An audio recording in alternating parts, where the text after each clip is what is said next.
We certainly have seen clearing skies across the Tri-Cities today. I want to start you out with a viewer photo from Rosedale, Virginia, looking at the snow-capped mountains there.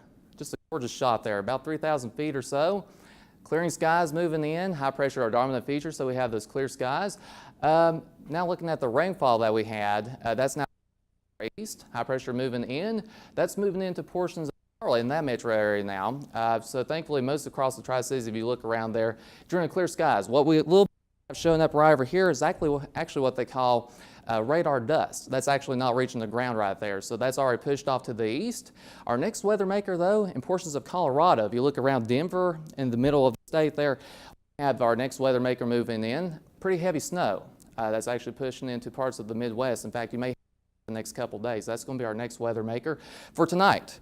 Freeze warnings in effect for all across the whole entire Tri-Cities, including Southwest Virginia, Northeast Tennessee. Freeze watches and warnings in effect.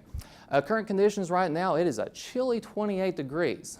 It is clear though, but at the same time, not much of a wind to deal with, which helps as far as the wind chill is concerned, but still a frigid night. It's going to be a cold night in effect for all across the Tri-Cities.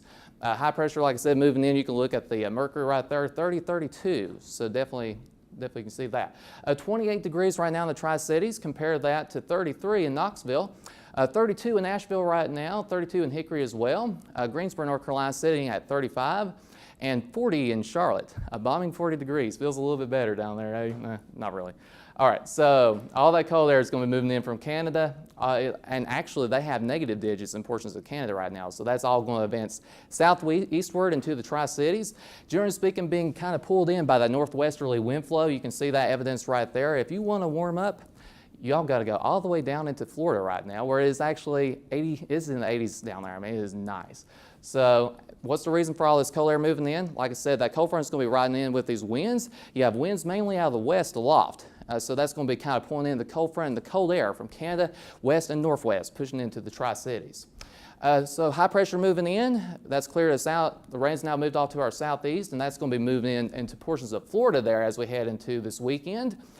As we move into Sunday, though, it's a little bit different picture. High pressure moves off a little bit further to the east, off the coast, and then the clouds and the rain going to be returning back in with that next weather maker that's going to be pushing in.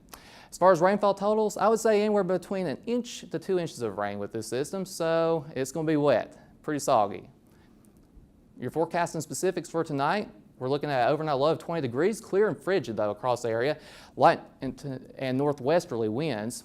Tomorrow, clear and cool, sitting at 50 degrees. Your 7-day forecast looks like this. Highs is going to be in the 50s and 40s, lows is going to be in the 20s and 30s.